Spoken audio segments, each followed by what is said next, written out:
Good morning everyone! Nandito na naman po tayo para magluto at maririnig nyo na naman ang aking alingaw-ngaw. Siyempre, ay kaninang umaga nga ho mga kapotol, ay meron nga ho palang nagtinda din ng mga pinanaan, isdang batuga ho. Ayun nga ho, ay bilin ko nga ho kay mama kapag meron nga ho siya nakuhang ganito, ay may nakita nga ho na naglalako gayan, ay patabihan na agad ako. Ayun nga ho, maaga nga ho akong ginising ni mama para nga ho ay bumili nga ho at patabihan na nga ho kanang ang mga isda. Ay saktong-sakto din talaga na wala kaming mauulam ngayong umaga.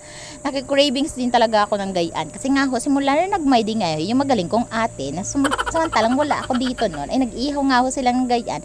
Kasi nga ho, meron nga mga kaputol na may naglalakaw dito ng gayan. Yung mga araw-araw ba na mamana, tapos kinaumagahan, binibenta nila ng mura laang. Oh, pwede na. Tapos alam mo yung hindi makakabili ka ng hindi bilasa, hindi babad sa yelo, yung preskong-presko gaganon. At syempre napakasarap niyan mga kaputol kapag inihaw mo laan. Dahil nga makapal ang mga balat niyan mga kaputol.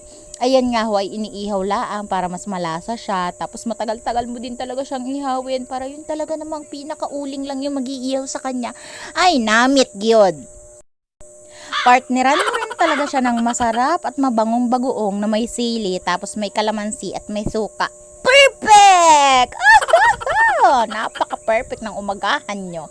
Kapag gayaan nga ho yung mga naluluto, ay ako'y napakahilig ko sa gayaang isda. Kahit na alam ko naman sa sarili kong bawal nga ho yan sa akin. Dahil gayon nga ho na kapag mga isdang bato nga ho mga kaputol ay medyo malansay ang mga gayaan. Tapos syempre babalik-balik ta rin ko nga ho kasi nga ho ay medyo luto na din yung kabilang side. Pero kahit na gayaan mga kaputol yung kanyang kulay ng side ay hindi pa yan gaanong luto. Kapag nga ho na kita nyo nga ho na natatanggal na yung mga balat-balat niya, ay yun nga ho ay luto na. Kasi makapal nga rin talaga yung mga balat niyan mga kaputol kapag isdang bato.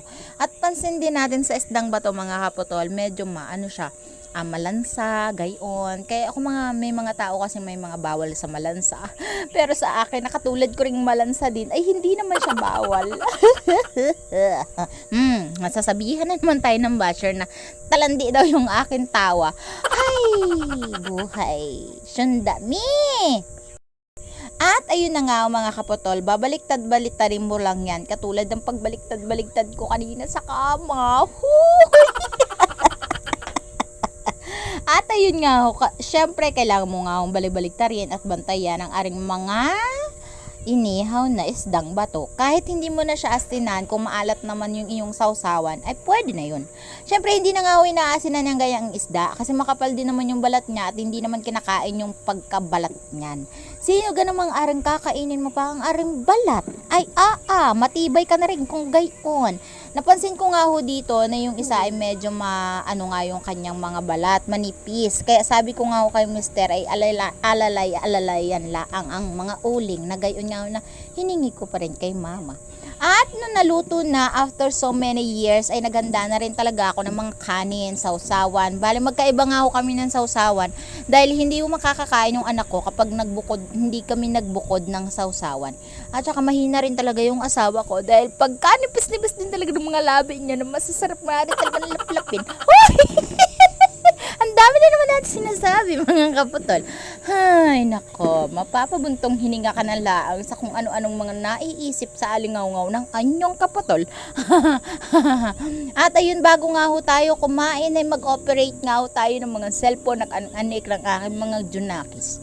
Hayun. Bago nga tayo kumain na i-prepare nga natin at tatiin nating maigi. Dahil yung isa ay tinabi ko na nga ho mga kaputol sa pananghalian namin. Dahil kapag nga ho ay hindi ka nagtabi ay wala ka namang kakainin mamaya at isasawso sa kanin. O diga?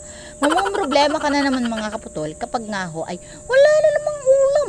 Ay araw-araw nga ho din talaga na pinoproblema natin yung mga gayang ulam. Diga nga ho, iisipin mo kung ay pagkagising na umaga, ano na naman kayang ulam kapag wala kang mga ulam? Ano na naman kayang ulam mamayang tanghali? Ano na naman kayang ulam mamayang gabi? Syempre hindi ka naman mayaman mga kaputol. Kaya kahit na ay mag-chill-chill ka lang dyan, dahil hindi naman ho tayo mayaman, katulad ng mayaman na kaya wala silang maiisip na ay may mauulam naman dyan sa rep. Kaya pwede na silang kumuha kahit papaano. Ay tayong mga mahihirap nga ho, ay kung ano laang yung mga nandyan na nakikita natin sa ating mga paligid, ayun lang yung ating mauulam. O di ka nga, kapag bili ka naman ng bili mga kaputol, ay mauulam nauubos laang din naman talaga yun na itatabi mo kahit kunting kapipranggot na bariya lamang sa iyong bulsa ay butas na nga ho mga kaputol ay lalo mo pang bubutasin. At dahil nga may nakatabing priskatuna nga ho, shoutout nga po pala sa asawa ko na yung priskatuna nga ho na yan ay patungan nga ho ni Gion ng cellphone. Oh, sana all. Pero tinatabi-tabi ko talaga ang priskatuna na yan dahil wala lang ho talaga nahagilap. Nung magdidilata ho talaga sana kami kaninang umaga. Sakto din talaga may gayan nga ho na naglako. Di na iba yung aming menu ngayong umaga. Di ka napakasarap ng preskatuna at isdang bato. Yun na. At yun na nga, binakbakan na talaga namin yung pagkakain namin dito. Ay na-realize ko din talaga na hindi nga ako na pala nakakasama yung anak ko sa pagkain namin din. Hindi man lang naisod ang asawa ko ay hindi na rin namin napansin. Basta kumain na lang din kami dyan at naubos na nga ho namin yung isang pirasong malaking isdang bato. Hindi ko rin alam kung anong tawag dyan. Gawa-gawaan na lang din talaga ako sa tawag na surahan.